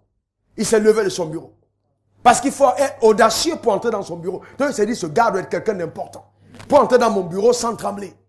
Et j'avais un pas cadencé comme quelqu'un qui est important. Vous voyez ce que je veux dire? Vous voyez? C'est ça. N'oubliez jamais que le business, je vous dis la vérité, souvent c'est des trafics d'influence. Je vous garantis que c'est des trafics d'influence. Si vous n'êtes pas prêt à être un acteur ou une actrice, il y a des choses que vous n'allez pas avoir. Un acteur, vous devez commencer à agir en prenant la peau de celui qui est riche, même si vous n'avez pas. Les gens ne font pas confiance aux gens qui n'ont rien. C'est comme ça que le monde est. Et donc, il faut te mettre dans la peau de celui qui a. J'ai sorti le document, j'ai posé son bureau, j'ai dit, monsieur le directeur général, j'ai besoin de ton exonération. Je l'ai salué, je ne me suis même pas présenté. C'est toi seul qui peux le faire, il faut le signer là, et tout, voilà, ça va aider à ça. Il a regardé et tout. Et puis il m'a regardé. Quand j'ai vu qu'il m'a regardé, j'ai su maintenant qu'il me demandait qui j'étais. Je me suis présenté. Il a pris le bic, il a signé. Il a demandé à la secrétaire, il faut enregistrer, il m'a donné. J'ai dit, ok, que Dieu te garde, porte-toi bien. Au revoir. Je suis parti. J'avais mon papier. Exonéré. Le conteneur est sorti, sans payer un centime. C'est ça. Une autre fois, j'ai eu une taxation d'office où on a mis près de 87 millions pour taxer, où on ne devait même pas payer 200 000. Les gens voulaient casser. Donc j'ai dit, ok. Quand les gens qui géraient l'affaire n'ont pas pu, j'ai dit, donnez-moi le dossier. Je suis allé la première fois, la femme m'a chassé. Deuxième fois, elle a dit, chassé authentique, ici en Côte d'Ivoire. Troisième fois, chassé. Je suis reparti, je reviens. Elle dit, je vous ai déjà dit, je ne veux pas voir ici. Sortez de mon bureau. Mais si vous voulez gagner de l'argent, à un certain moment, vous ne tenez pas compte de ce que les gens disent. Ça, c'est ça. Vous comprenez ce que je veux dire? À des moments où vous devez être indigne ou être vous-même en train de porter les cartons pour ranger, ça ne change pas qui vous êtes. Sortez de la mentalité francophile qu'on vous a mis dans la tête, qui est une fausse mentalité. Gagner de l'argent, ça demande à un certain moment de savoir retrousser ses manches et de mettre sa dignité de côté. Je vous parle des choses sérieuses. J'ai moi-même, à l'âge de 8 ans à 10 ans, porté des bananes pour vendre des bananes à Yaoundé. Chez ma tante. Avant d'aller à l'école. Non, toutes ces choses-là, c'est rien. J'ai creusé du sable. Aller dans les carrières, creuser du sable pendant les vacances pour avoir de l'argent de poche. Mon premier jean, je l'ai acheté moi-même. Parce que j'étais parmi les 5 premiers à l'école. Vous pouvez gagner de l'argent. Il faut justement avoir une mentalité, quelqu'un de persévérant. Ne soyez pas là, vous dormez le matin et vous dites oui. La persévérance va te donner d'aller au lit à 2 heures et de te lever à 6 heures. Même quand ton corps dit je suis fatigué, tu dis monsieur, on se lève, on doit partir. N'oubliez pas, c'est la tête qui décide. C'est ça. Ouais. C'est ça le problème. Ce qui manque à beaucoup d'entre nous, c'est la persévérance. C'est la persévérance. C'est possible de gagner de l'argent. Pour terminer l'histoire que je vous raconte avec la dame, si je vous raconte ça, vous allez... C'est incroyable. La porte qui semblait la plus fermée. Pour terminer cette histoire, mais finalement, la dame m'a acheté mon billet d'avion business class pour m'envoyer en France. Parce qu'un autre jour, pendant que je suis entré dans son bureau, il y avait quelqu'un qui entrait. Et puis après, la personne a dit, mais révérend, c'est toi. Il m'a dit, c'est pas possible. Vous êtes un révérend? Oui. Elle dit, je comprends. Quand vous entrez, il y a une lumière qui entre. C'est pour ça que je vous chasse tout le temps. Donc, elle ne me chassait pas parce qu'elle était dérangée par ma lumière. Elle m'a dit, j'ai un problème, il y a des gens qui me doivent l'argent, ils ne veulent pas payer. Est-ce que vous pouvez prier pour ça? J'ai dit, madame, c'est ça, c'est facile. Donnez-moi votre main, on va prier. Le même soir, la personne qui devait de l'argent, c'était des centaines de millions, on l'a appelé. On a payé sa dette le même soir. Imaginez la suite. Le problème a été résolu. La persévérance. Vous comprenez? Je vois certains d'entre vous aller au marché, vous allez acheter une chemise, on dit non, c'est 8500. Et puis vous dites ok. Je prends non, un homme d'affaires discute. Voilà. Un homme d'affaires discute. Ouais. Vous me comprenez? Oui. Non, moi je vais payer à 6 000. Ok. Vous ne pouvez pas venir payer une chemise et puis vous êtes avec votre camarade. Oh, c'est joli, hein? Oh, vraiment, j'aime beaucoup, c'est joli. Vous êtes mort. Vous ne pouvez pas. Parce qu'une fois que vous dites c'est joli, la psychologie du vendeur, c'est qui sait que ça te plaît. Vous devez faire semblant. Parce que chaque centime épargné est nécessaire pour le combat. C'est ça le business.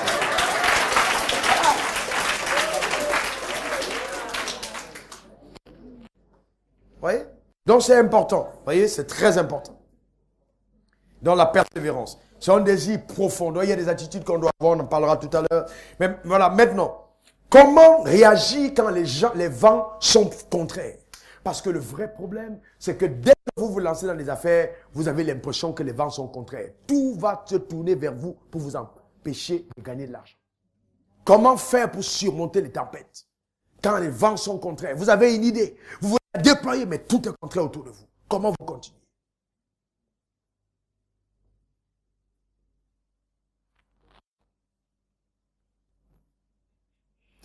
Mais vous devez comprendre que chaque fois que vous n'avez pas une âme persévérante, vous trouvez en chaque obstacle un alibi pour abandonner.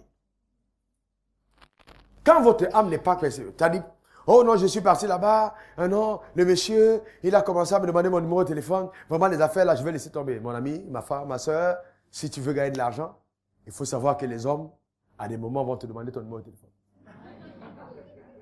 Voilà, ça c'est clair. Et qu'à des moments, ils vont mettre le papier de côté pour te dire, on va signer, mais on fait comment? Tu dis non, je te donne 200 000, il dit non, non, non, non, c'est toi-même que je veux. Il faut être prête à faire face à ça. Ça ne doit pas te décourager pour autant. Est-ce que vous me comprenez? Tu dois être prête à surmonter ça. Ce n'est pas ça qui est un obstacle, ce n'est pas un problème. Tu peux surmonter ça. Tu peux ne pas donner ton corps et obtenir le papier parce que même si la personne dit je ne donne pas, il peut finir par donner. Il faut avoir, c'est ça la dignité qu'il faut avoir. D'accord? Ne prenez pas ces choses comme un problème. Ce n'est pas un grand problème. Pas du tout. On peut le surmonter. Il y a des enfants de Dieu qui disent, oh non, pour obtenir un marché, on est toujours obligé de corrompre. Non, c'est pour ça que je n'ai pas envie de faire les affaires, bien aimé. C'est pas, ça m'étonne. Ça m'étonne. Vous pensez que l'argent est facile? Si l'argent était facile, montrez-moi où on le ramasse. Nous, on va aller ramasser. Hein? Il y a des difficultés. Rien n'est facile dans la vie. Même le voleur, pour voler chez toi, ce n'est pas facile. Même le voleur, il doit calculer là où tu dors. Et il doit s'il se trompe, il y a peut-être quelqu'un qui est encore éveillé. Donc il fait les calculs sur sa montre à cette heure-ci, regarder les lampes, regarder si, par où on passe, casser, risquer sa vie, entrer, prendre, voler, sortir. Non, c'est pas facile. Est-ce que ça va? Même la prostituée. Même si vous dites, non, elle a choisi le métier facile. Vous pensez que c'est facile pour une femme d'être au bord de la rue à 2 h du matin seule?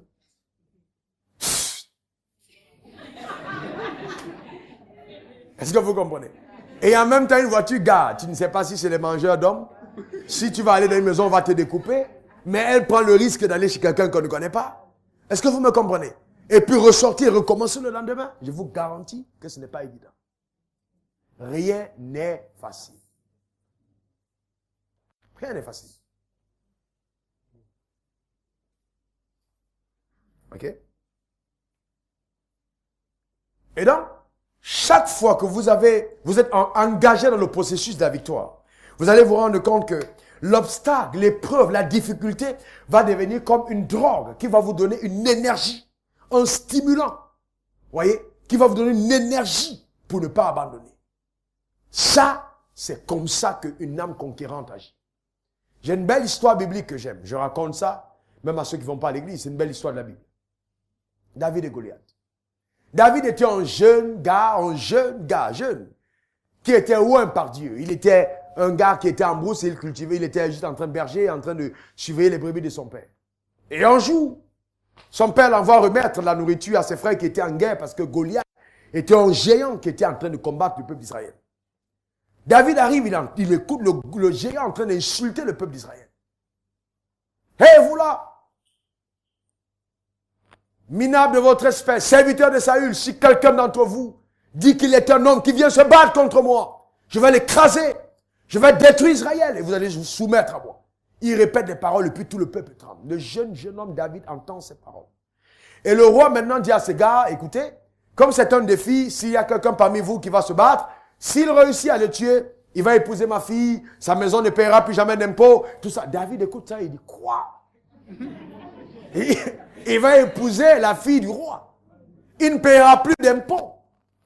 Et il dit, ton serviteur ira se battre. Quand Saül se tourne, il voit un jeune homme, il dit, oh. Eh, mais le gars était tellement déterminé que Saül va prendre ses vêtements. Et il lui dit, bon, porte ça pour aller te... Quand il a posé un pas, il dit, je ne peux pas. Je ne suis pas habitué à ça. Ce n'est pas mon style. Je vais avoir la victoire, mais avec mon propre style. Je vais garder mon identité personnelle. Je n'ai pas envie de prendre ce qu'il y a à quelqu'un. Je garde mon identité. Il remet le vêtement. Saül le regarde. Saül dit, mais ce n'est pas possible. De tous les combattants que vous avez, c'est celui-là que vous avez envoyé, ce minable-là. Il le regarde. Et puis David le regarde.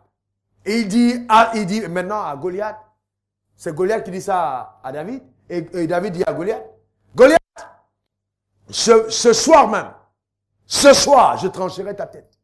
mais il avait entre ses mains une fronde et 5 pieds. Quand il dit, je trancherai ta tête, tout le monde sait dans le camp d'Israël, on dit, oh, c'est fini. Là, on est mort parce qu'il parle de trancher, alors que lui-même, il n'a pas d'épée. Mais qu'est-ce que David avait fait? David connaissait son arme. Il avait une fronde. Et il savait qu'avec la fronde, on n'a pas besoin d'être à 1 mètre. On peut toucher l'adversaire, même s'il est à 100 mètres. Et Goliath était tellement immense, il mesurait près de 3 mètres 15. Un géant. Un homme de guerre. Mais David avait une petite fronde. Et David était entraîné en brousse. Il tuait les oiseaux, il tuait les lapins avec la fronde. Quand il voit David, tout le monde dit, Goliath, tout le monde dit, oh non, c'est pas possible. Personne ne peut déracer Goliath. C'est un grand soldat. Personne ne peut. David le regarde et dit non. Goliath est trop grand. Je ne peux pas le rater. Pas neuf, est-ce que vous me comprenez? Il est trop grand, je ne peux pas le rater. Est-ce que vous me comprenez? Pendant que tout le monde dit, il est trop grand, personne ne peut le combattre. Mais lui, avec l'âme conquérante, il dit, il est trop grand pour que je le rate. Si je prends un oiseau sur une fronde, un oiseau sur un arbre, à 200 mètres avec ma fronde et je le tue, c'est pas un gars de 3 mètres 15 que je vais rater avec la fronde. Il est trop costaud. Qu'est-ce qui se passe à l'intérieur? C'est la perception. C'était l'âme du guerrier, du conquérant, du gars qui ne recule devant rien. Et donc, à cause de ça, il dit, tu viens avec moi par tes dieux, mais moi je viens vers toi au nom de l'Éternel des armées. Et c'est ainsi qu'il ramasse 5 pierres. Et quand la Bible dit que quand Goliath a marché, parce qu'il était tellement lourd, costaud, qu'il a posé le pas pour marcher, le peuple d'Israël, chacun suspendait son souffle. Goliath a commencé à courir. Pourquoi il court? Parce qu'il est tellement déterminé et convaincu qu'il ne peut pas rater ce gars. Quand vous commencez une affaire, quel type de conviction vous avez à l'intérieur? Est-ce que vous écoutez simplement ce que les gens disent ou votre conviction intérieure? Il a pris la fronde. Il a tiré sur Goliath. Goliath est tombé d'un seul coup. Quand il est arrivé vers Goliath, il a récupéré l'épée de Goliath. Et il a tranché la tête de Goliath avec la propre épée de Goliath. Mais au départ, quand il a dit, je trancherai ta tête, personne n'y croyait. Il n'avait pas besoin d'épée parce que son adversaire en avait déjà une. Est-ce que vous me comprenez? Vous voyez? Et je vais vous dire que les victoires dans la vie obéissent au même principe. Il y a eu le courage, il y a eu la ténacité, il y a eu la foi, il y a eu l'audace, il y a eu l'action, la détermination, la persévérance. C'est les mêmes lois. Vous ne pouvez jamais voir de grandes victoires sans que les mêmes lois ne soient derrière.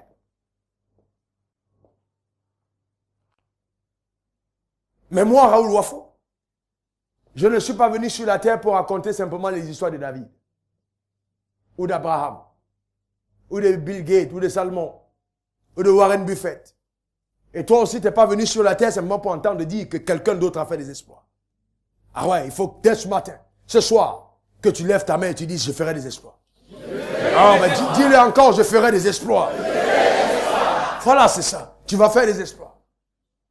Je te garantis que certaines personnes qui ont marché avec toi vont commencer à te critiquer.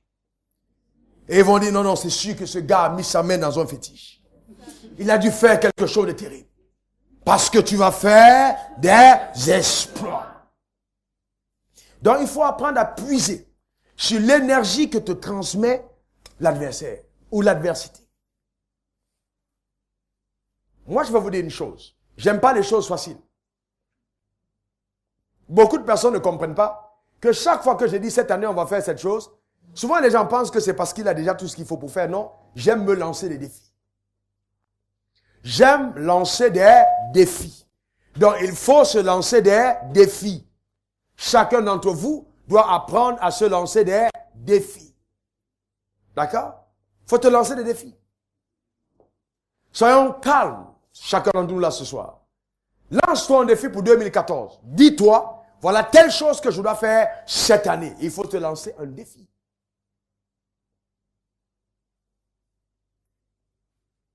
Parce que si tu ne lances pas un défi, tu n'iras pas loin. D'accord? Il faut lancer des défis personnels qu'on s'engage à relever. Quand je mène mes batailles, quand je dépose l'idée, quand je lance mon affaire, quand je suis en train de monter mon entreprise et que maintenant j'ai besoin de coopter les personnes autour de moi, c'est-à-dire je monte une affaire, même si c'est simplement pour vendre la loco, et j'ai besoin des gens autour de moi qui vont m'aider à vendre la loco, quels sont les critères sur lesquels je me base pour coopter des personnes, pour avoir des personnes qui vont s'associer avec moi dans mes affaires. La chute de beaucoup d'entre nous viennent de mauvais choix de collaborateurs. On choisit très mal ses collaborateurs. Je veux faire mon affaire, déployer mon idée. Comment je choisis des collaborateurs stratégiques qui peuvent m'aider? Vous savez, ma soeur, ne faites pas des erreurs que beaucoup de personnes ont commises avant. Je peux faire une affaire et devenir le prisonnier de mon affaire. Ça veut dire quoi? Je monte une entreprise, je connais des gens comme ça. Je connais un grand mécanicien, très grand mécanicien, je connais, qui gagne beaucoup d'argent parce qu'il est très performant. Un jour, je suis allé à son garage et je lui ai dit, mon ami vient. Il est en Côte d'Ivoire, je ne vais pas citer son nom. Il est venu, j'ai dit, assieds-toi, on va parler. Il s'est assis. J'ai dit, tu gagnes beaucoup d'argent ici? Il me dit, oui. J'ai dit, depuis que je te connais, ça fait 4 ans, tu n'as jamais pris de congé. Tu es ici du matin au soir. Souvent jusqu'à... Tu reviens le matin, le lendemain à 6 heures. Quand est-ce que tu as le temps de jouir de l'argent que tu gagnes? De deux, tu es tellement exposé au moteur et au truc que tu détruis ton espérance de vie sur terre. Je dis, pourquoi tu ne penses pas à déléguer cette affaire à quelqu'un d'autre, à former des gens qui soient à même de le faire et toi tu passes à autre chose? Il était secoué. Il me dit, j'ai jamais vu ça, les choses comme ça. J'ai dit, mais mon gars, tu es en train de vieillir. Est-ce que vous savez que vous pouvez gagner de l'argent, mais l'argent fait de vous un prisonnier? Vous n'avez plus de vie. Vous gagnez votre seul joie, c'est, oh, maintenant dans mon compte, il y a 250 millions, il y a 400 millions, il y a si le tout n'est pas le chiffre qu'il y a dans le compte. C'est qu'est-ce que les gains produisent comme amélioration du niveau de vie que j'ai et des objectifs que je dois atteindre. Donc si je fais une affaire et que l'affaire m'emballe, je deviens prisonnier, je n'ai plus de temps, alors c'est une mauvaise façon de faire des affaires. Ça, c'est l'affaire à l'africaine. C'est pourquoi vous allez vous rendre compte que tous nos chefs d'entreprise, quand ils montent des affaires, quand ils meurent, l'affaire meurt après avec eux. Pourquoi? Parce que l'affaire est bâtie sur leur personne et non sur les principes. Si vous faites une affaire et que vous avez ouvert un magasin et que tous les jours, quand les clients viennent, oh, j'aime bien ta façon de servir, et puis toi-même, tu es en train de servir au magasin tout le temps, et quand tu n'es pas là, ils viennent, ils n'achètent pas. C'est ils achètent quand seulement tu es là, il faut faire attention. Ce n'est pas une bonne affaire. Il faut changer de stratégie. Sinon, le magasin va faire de toi une prisonnière et tu n'auras plus de vie. D'accord?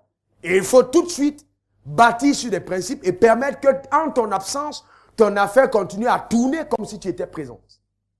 Et là, tu es obligé d'utiliser la loi de la délégation. La délégation. Donc, chaque fois que vous choisissez des gens avec un objectif, il me faut déléguer, il me faut des successeurs. Parce que c'est le successeur qui démontre que tu as eu du succès. Chaque succès qui n'a pas de successeur est un échec. Il faut des successeurs. Des personnes qui peuvent continuer l'affaire quand je ne suis pas là. Le problème, le drame de notre continent, c'est que les gens ne veulent pas faire des projets pour 2000, pour 3000 ans, 3000. Non. On se dit, bon, on peut faire jusqu'en 2025. On sait que peut-être on est encore en vie. Voilà. Mais les affaires qui vont se passer après, dans tous les cas, ils vont se débrouiller. Je ne serai plus là. Non. Il faut bâtir, fonder des choses sur des principes qui vont amener l'affaire à subsister même quand tu es absent. Je vous rappelle que dans les années 1800, 1900 au début, quand les grandes nations commençaient à creuser pour mettre le métro à l'intérieur, dans les grandes villes comme les États-Unis, où vous allez à New York, vous voyez, ça a été creusé en bas, il n'y avait pas encore d'embouteillage. Il n'y avait pas d'embouteillage. Mais pourquoi est-ce que les fondateurs des nations ont pensé à mettre le métro en bas? Ils ont pensé à mettre le métro en bas simplement parce qu'ils ont anticipé, ils se sont dit d'ici 100 ans, nos villes vont être saturées. Et si nous voulons être des villes compétitives, il faut anticiper. pour trouver des moyens de transport qui nous permettent d'être de grandes villes dans 100 ans. Beaucoup d'entre eux n'ont pas vu les embouteillages, mais ont mis le métro et ils sont morts avant. C'est ça la grandeur. Est-ce que je parle des personnes qui ont envie d'être de grandes personnes? Oui. C'est pas, moi je parle de la grandeur, hein, vous comprenez ce que je veux dire? De grandes personnes influentes dans leur génération, capables de faire de grandes choses. C'est ça que je parle. Bon, maintenant, si votre problème c'est de bien vendre, de bien coopter les gens dans QE pour avoir un réseau plus puissant et gagner de l'argent simplement, il n'y a pas de problème. Si ce n'est que ça, après ça, vous allez le faire. Ce n'est pas un problème, mais ce n'est pas là où je vous amène. Ça, ce n'est que le début. Ce n'est que le début. Voyez plus grand que ça. Pourquoi certaines personnes parmi vous ne penseraient pas, je reviens sur mon message, l'enseignement ne penserait pas vous-même à être des fondateurs de trucs comme QE en Afrique? Pourquoi vous ne pouvez pas être initiateur d'un réseau qui va quitter d'ici pour aller dans le monde entier? Pourquoi? Qu'est-ce qu'ils ont en Asie? Qu'est-ce qu'ils ont en Amérique que nous, on n'a pas ici? Souvent, ce sont nos propres produits qu'ils prennent et qu'ils mettent dans le réseau.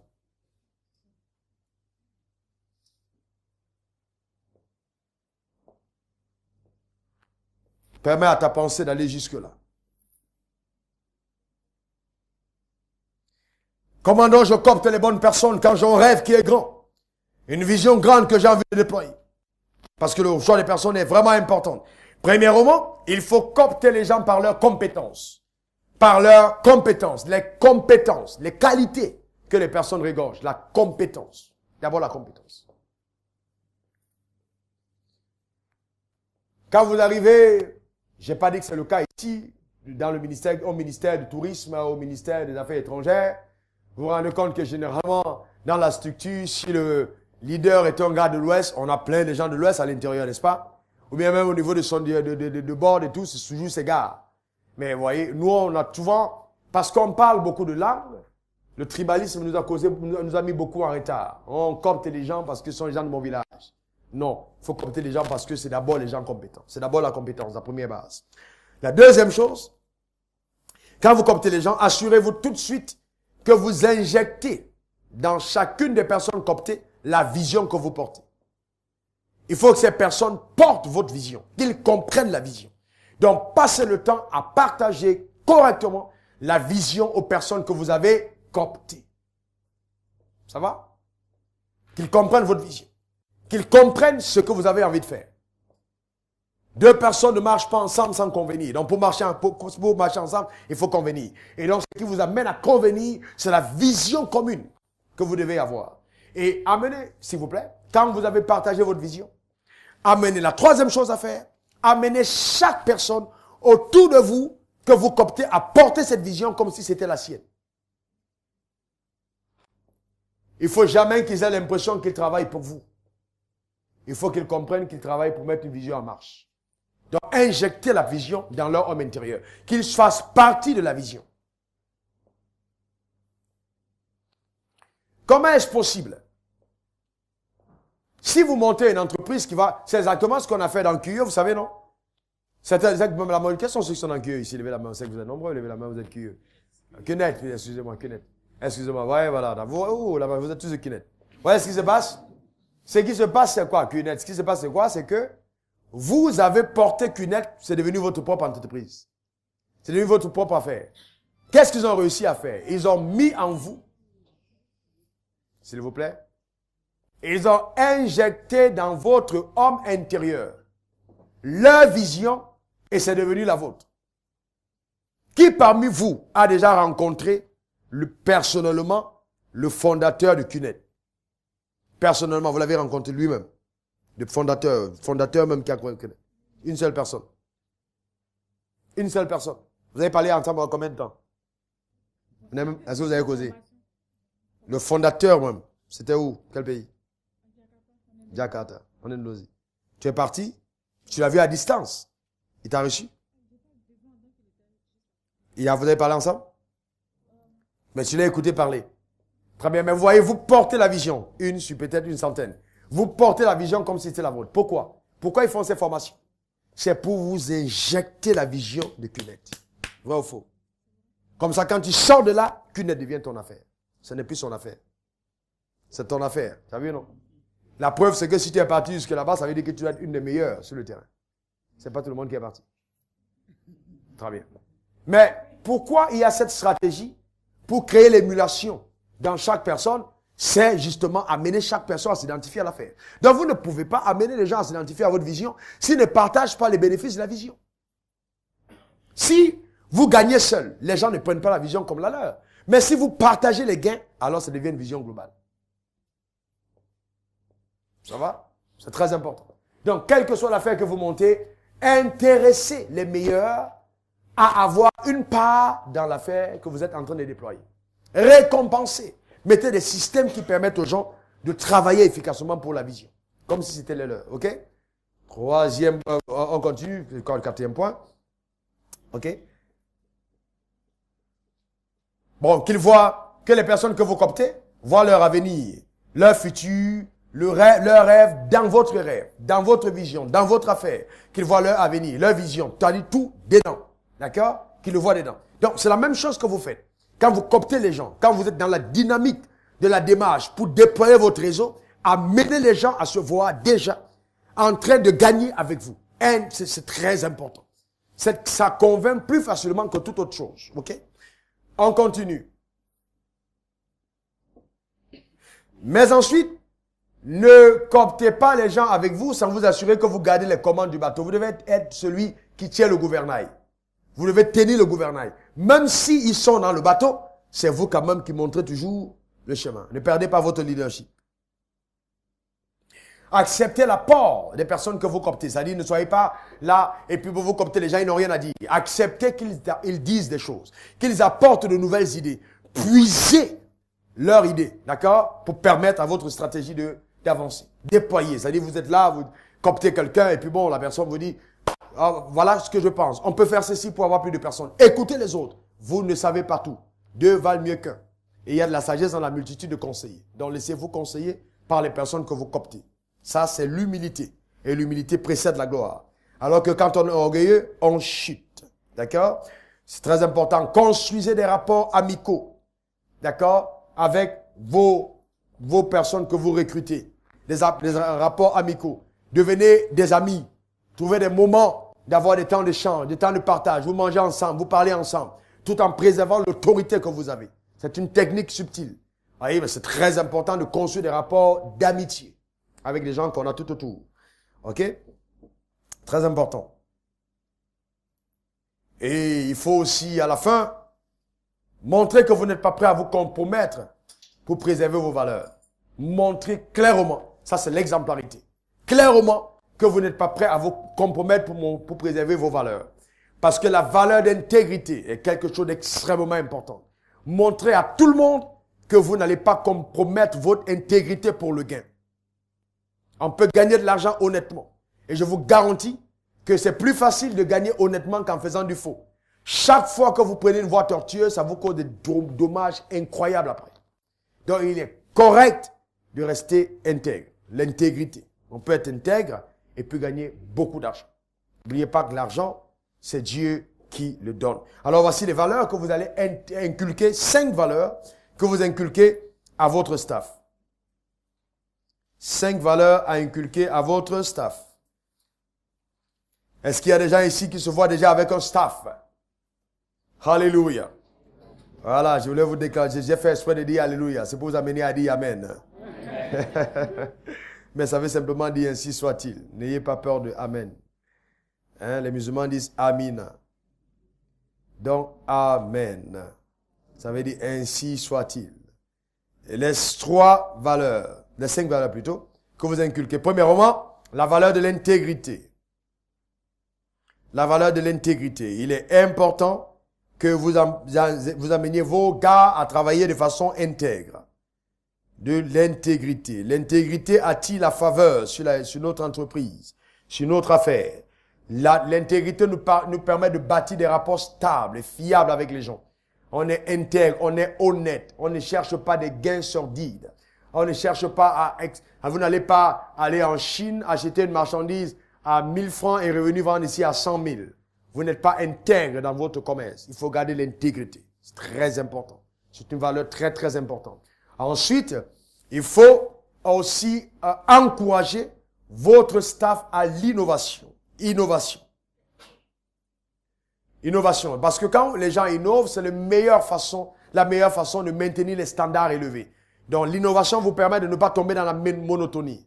Vous voyez, il faut innover. C'est très important. Donc, encourager l'innovation. Que les gens innovent dans leurs techniques et stratégies, qu'ils innovent. On va parler de ça, inculquer ces valeurs. Ça va permettre aux choses de bien porter. Ensuite, la valeur de l'excellence. Excellence. Dis après moi excellence. Excellence. Encore excellence. Excellence. J'espère que beaucoup d'entre vous comprendront ce que je suis en train de dire. Excellence, c'est très important. La valeur de l'excellence. OK? L'excellence, c'est ce qui te distinguera dans ton secteur et fera de toi une référence incontournable. Quand vous avez une valeur d'excellence, vous êtes constamment sollicité en premier. D'accord? C'est important d'être excellent. Même dans ce que vous faites. Quelqu'un te commande un produit. Il te dit, j'ai besoin de ce produit. Et il faut, quand tu dis, j'arrive, tel jour que tu arrives. Ça dit, c'est important de faire les choses excellemment. Même la manière de se présenter. D'accord? C'est très important. L'excellence est importante. Très importante. Donc, l'excellence conduit à l'apparence. Enseigner aux gens d'avoir une bonne apparence. L'apparence compte beaucoup dans les affaires. Avoir une bonne apparence. Parce que votre apparence peut faire venir vers vous de très bonnes opportunités. Soyez bien habillés, ok? C'est très important. Être bien habillé ne veut pas dire costume, cravate. Il y a des belles chemises pagne qui sont belles. D'accord? Donc c'est important d'être bien habillé, d'être propre, d'être présentable. Quand vous allez traiter avec des gens, donnez envie aux gens de vous rencontrer. Vous faites des affaires, donc intéressez les gens. Ne soyez pas là et vous êtes à côté de quelqu'un, on a juste envie que vous partiez tout de suite. Non. Développez votre apparence. Quand les gens arrivent, quand vous entrez quelque part et vous arrivez, les gens sont en tenue, ils sont bien habillés, vous voyez, les gens sont là, ils sont accueillants, ils sourient. Est-ce que vraiment vous n'êtes pas à l'aise? Vous êtes content?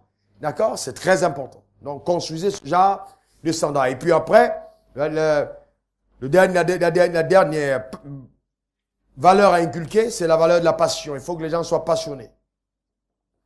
Parce qu'on ne peut rien construire de grand sans passion.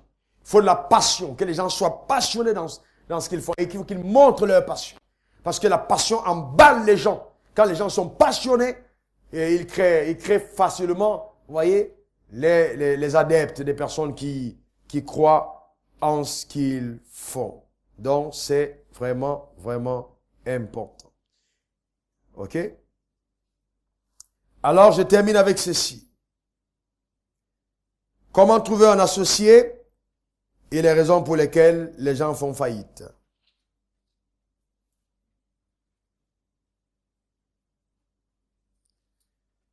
Comment trouver un associé? On va faire très court à cause du temps.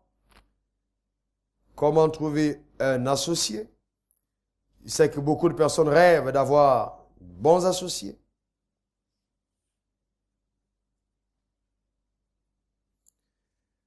Premièrement, en priant.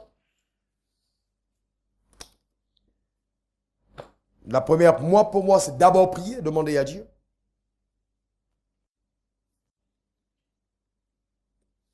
Deuxièmement, en s'exposant. En s'exposant. Qu'est-ce que j'entends par s'exposer? C'est-à-dire partager ce qu'on fait, partager la vision qu'on a, partager le rêve qu'on a, partager les ambitions qu'on a. Vous allez vous rendre compte que quand vous partagez ce que vous avez, vous attirez vers vous. D'accord? Les personnes qui ont envie de faire la même chose. Ou alors même les personnes qui ont des moyens, mais qui ne savaient pas quoi faire. Donc quand vous partagez ce que vous avez, vous pouvez justement coopter facilement, n'est-ce pas, des partenaires. D'accord? En vous exposant. Ça, c'est les deux façons, les deux méthodes que je recommande. OK? Que personnellement, je recommande. S'exposer. D'accord? En parlant. Ça peut être à votre banquier, ça peut être aux gens. Parlez seulement du rêve que vous avez sans donner toutes les clés. Vous ne pouvez pas donner votre rêve avec toutes les clés. D'accord? Donnez, mais gardez les clés pour vous. De façon que quand on a besoin de ça, qu'on vienne vers vous, et c'est vous qui détenez les clés principales.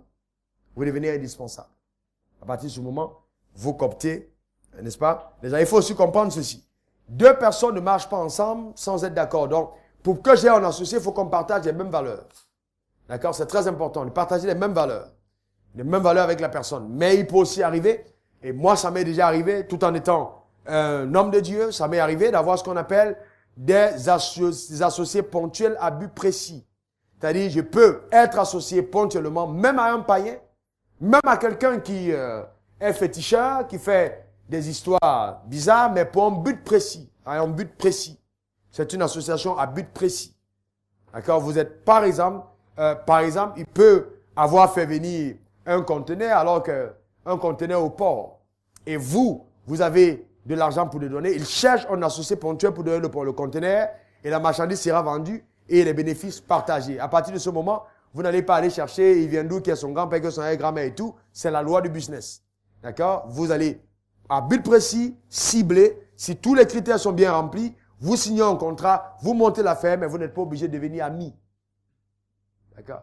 Et vous sortez de l'affaire et vous continuez votre affaire. N'oubliez pas que même si vous êtes la personne la plus pieuse, la plus correcte, vous allez gagner l'argent des personnes qui ne sont pas correctes.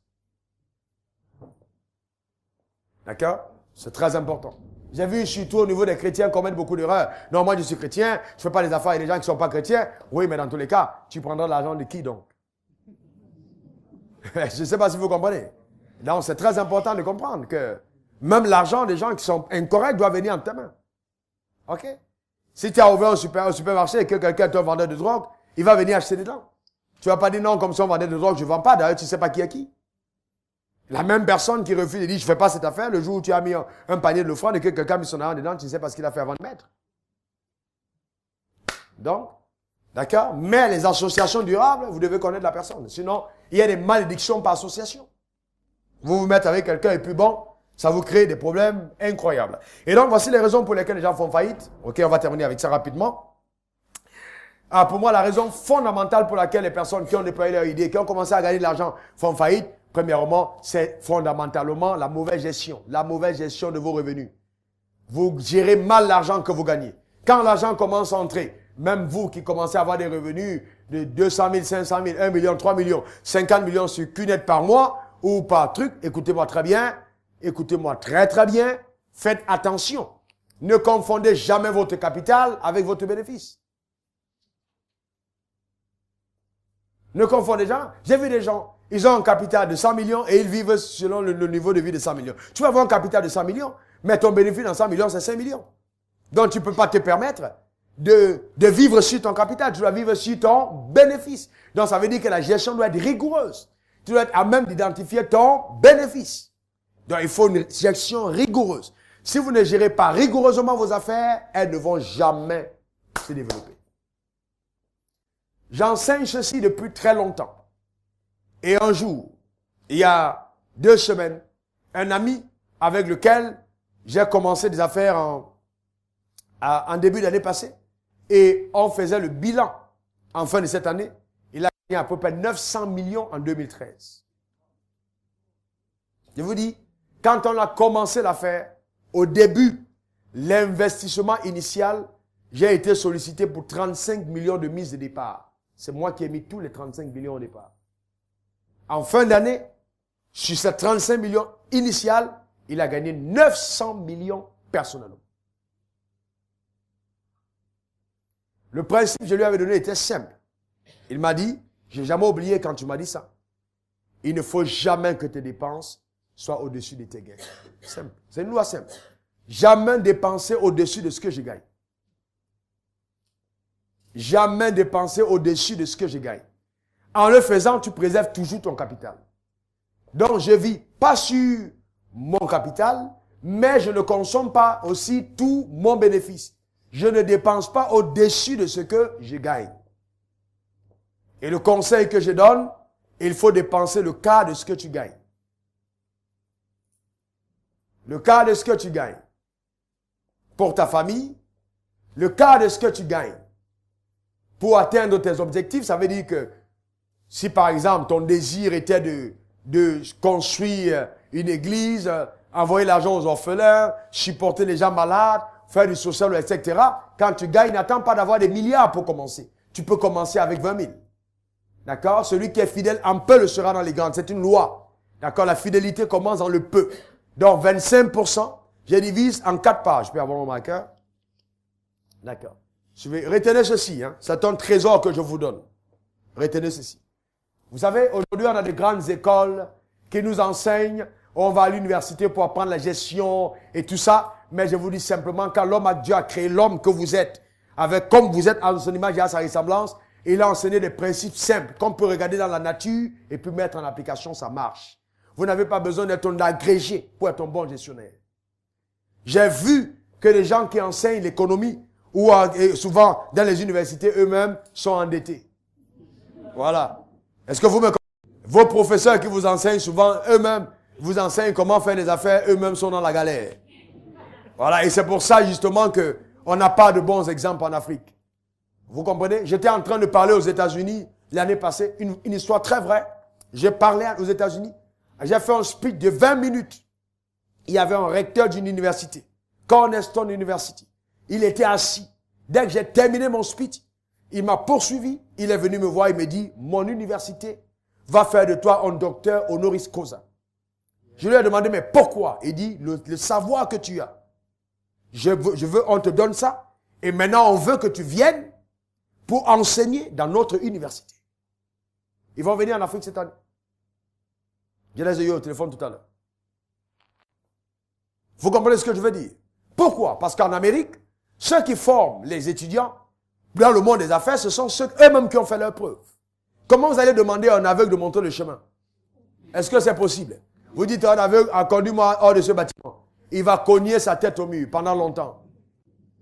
Est-ce que ça va? Donc je vous donne des notions simples. Si vous voulez, vous les prenez. Si vous voulez, vous ne les prenez pas. Dans tous les cas, je serai sans reproche à votre égard. J'aurais donné en très peu de temps des trésors à des personnes estimant que vous en ferez un bon usage. Vraiment, c'est vraiment avec mon cœur que je vous le donne. À prendre ou à laisser. Vous comprenez ce que je suis en train de dire? C'est vraiment votre choix. C'est vraiment votre choix. 25%. Ici. OK? La première des choses, pour moi, personnellement, moi j'ai dit Dieu. Et pour toi, tu peux dire, si ce n'est pas Dieu, tu peux dire, les 25%, c'est pour atteindre mes objectifs personnels. Il y a la raison pour laquelle je veux devenir riche.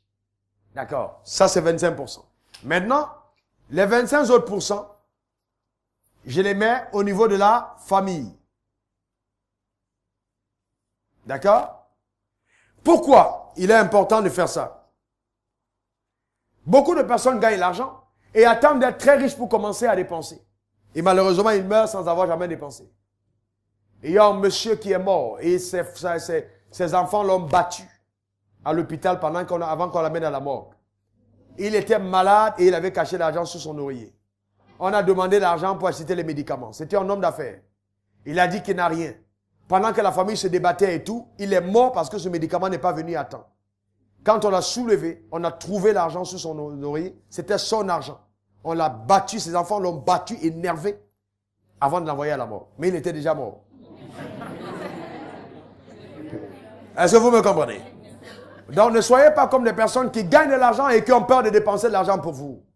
D'accord? Vous ne pouvez pas gagner de l'argent et puis tout le temps, vous avez la même chemise. Faites-vous plaisir. Faites plaisir à vos enfants. Mangez bien à la maison. Vous voyez, c'est aussi ça le bien-être, hein, que votre famille en jouisse. Le temps sur la terre est très court. On est nombreux ici, mais tous ne vont pas dépasser 75 ans. À 70 ans déjà, tu fais une fête. Tu as vécu longtemps. Donc, ne gâche pas tes jours. Réjouis-toi avec l'argent que tu as. OK? C'est très important. Ta famille. 25 autres pourcents quand vous les prenez. OK? Vous savez ce que vous faites avec ça? Vous épargnez. Épargnez. Ça veut dire que cet argent, si vous avez gagné 1 million de francs pendant un mois, vous prenez des 25 000, de 1 million, 250 000 que vous mettez dans un compte d'épargne que vous ne touchez pas, tandis que votre activité continue de tourner. Est-ce que vous me comprenez? Vous tournez toujours, mais vous avez déjà mis 250 000 de côté qui ne vont plus aller dans l'affaire. Ça vous permet d'avoir une caisse personnelle qui va vous permettre de vous déployer dans une nouvelle activité qui viendra à vous. Pourquoi? Parce que l'argent attire l'argent. J'ai eu le temps de vous dire, je vous dis, j'ai constaté sous le soleil que chaque fois que vous avez l'argent, l'argent vient à vous. Vous n'avez plus le temps de penser. Les gens vont penser à votre place quand vous avez l'argent. Est-ce que ça va? Mais vous voyez, vous devez épargner. Quand quelqu'un va venir te voir, j'ai une affaire, on a besoin d'1 million. Tu auras déjà eu le temps d'épargner pour aller faire une autre affaire. D'accord? C'est très sage. Et maintenant, vous prenez 25% que vous réinvestissez. D'accord? Pour le réinvestissement. Que vous mettez dans la même affaire qui vous a généré l'argent pour permettre à cette affaire de grandir. Quels sont ceux parmi vous qui ont la même taille que quand ils avaient 5 ans? Il y a quelqu'un dans cette salle qui a la même taille que quand il avait 5 ans? Qui lève sa main. S'il y a quelqu'un. Il n'y a personne. D'accord? J'allais terminer en faisant une prière pour la personne et commander qu'elle grandisse. Ça va? Donc, mais pourquoi est-ce que vous avez grandi? Parce que vous avez continué de vous nourrir. N'est-ce pas? Donc, nourrissez votre affaire et permettez à votre affaire de grandir. Qu'elle se développe en réinvestissant dans l'affaire. Voilà, exactement. Vous voyez?